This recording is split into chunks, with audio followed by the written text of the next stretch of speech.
Okay, second video. This is one where I've put on my gear and fiddled with a little bit of my passive tree to get it everything the way I want. Just go over the stats, skills, and the gear itself. Now, this is kind of very much a super end game status build. Um, And the main kind of difference, I guess, is that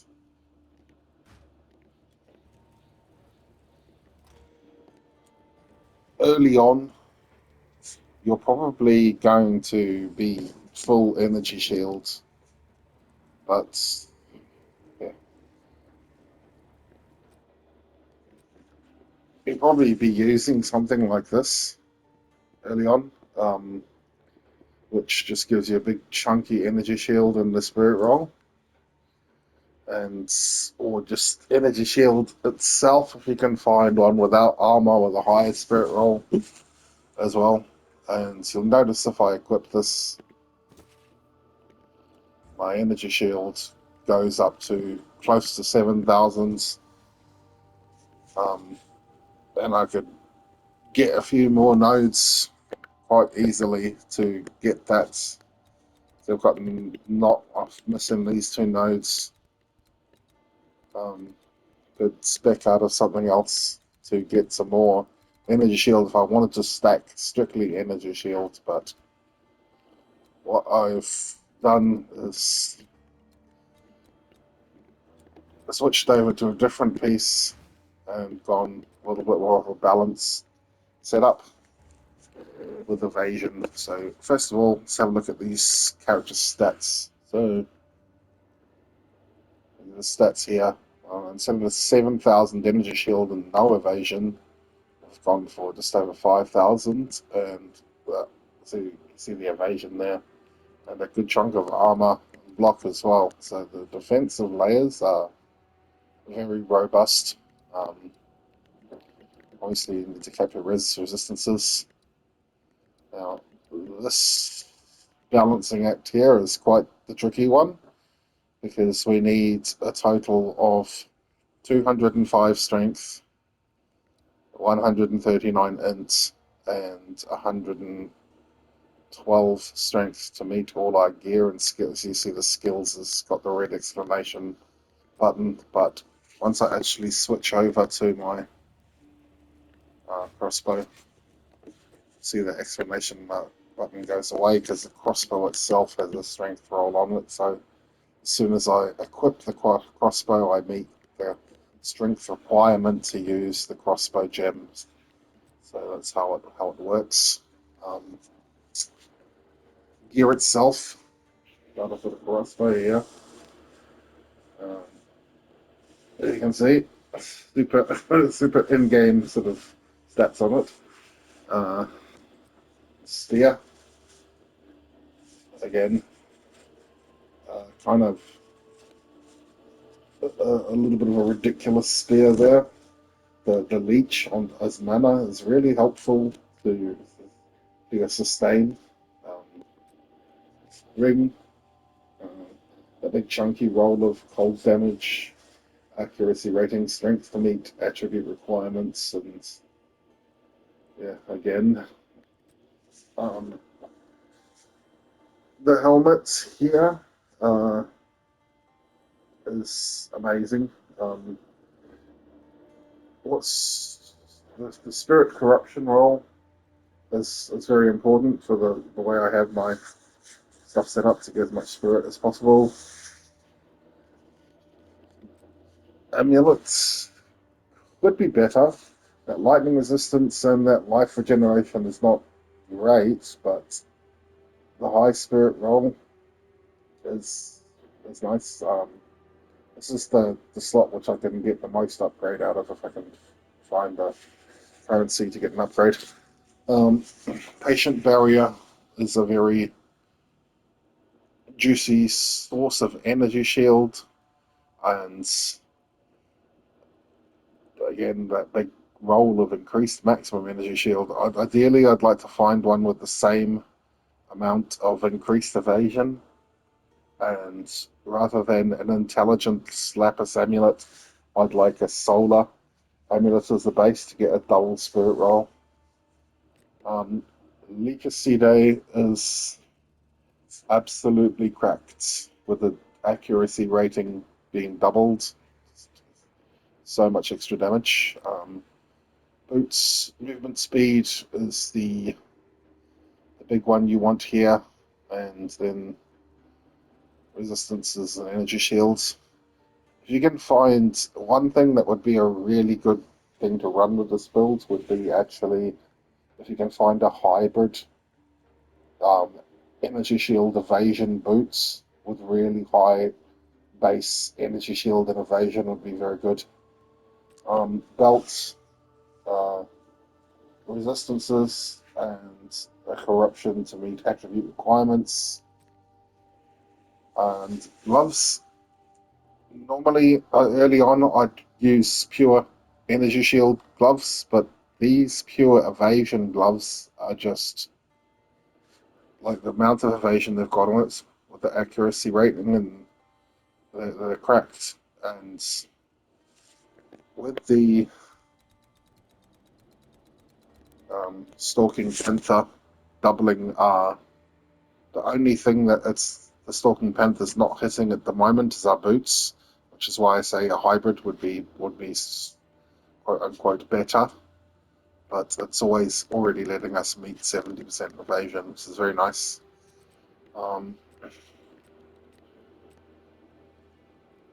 This is my latest piece, which I crafted yesterday, and yeah, it's unbelievable. Like the double spirit realm is massive. I'd like a bigger flat armor, and max energy shield if possible, but it is what it is.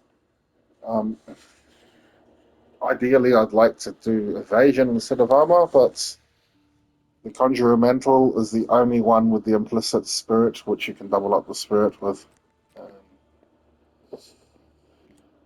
Um, why so much spirit? Okay, now for spirit skills, I'm running 5 in total. Herald Device, Convalescence, Blasphemy, Combat Frenzy, and Cast on Critical. Um, and even I don't have enough spirit to run all 5 of them at once, so what I do is on my first weapon slot with my spear, I run Herald Device, Blasphemy,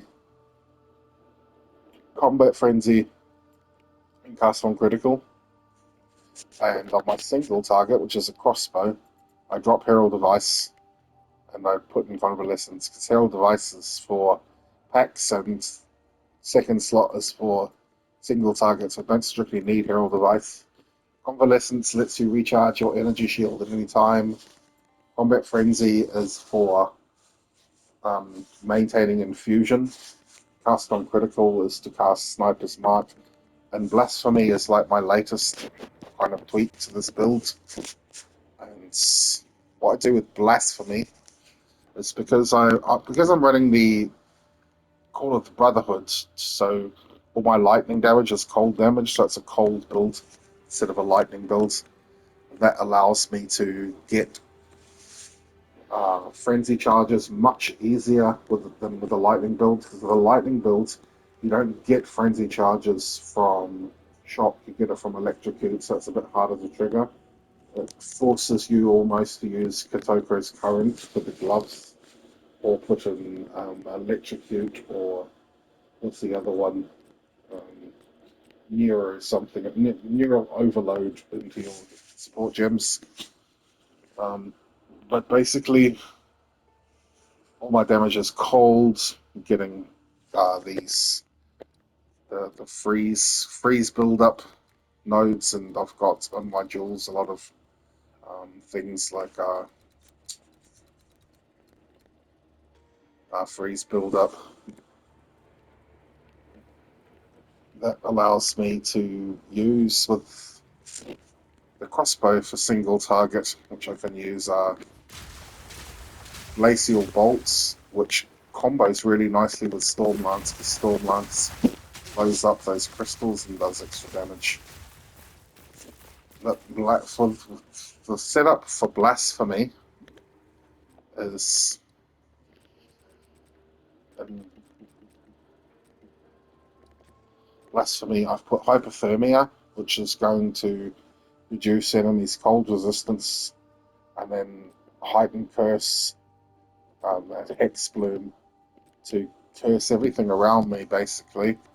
And then what I do is I run this set of nodes here,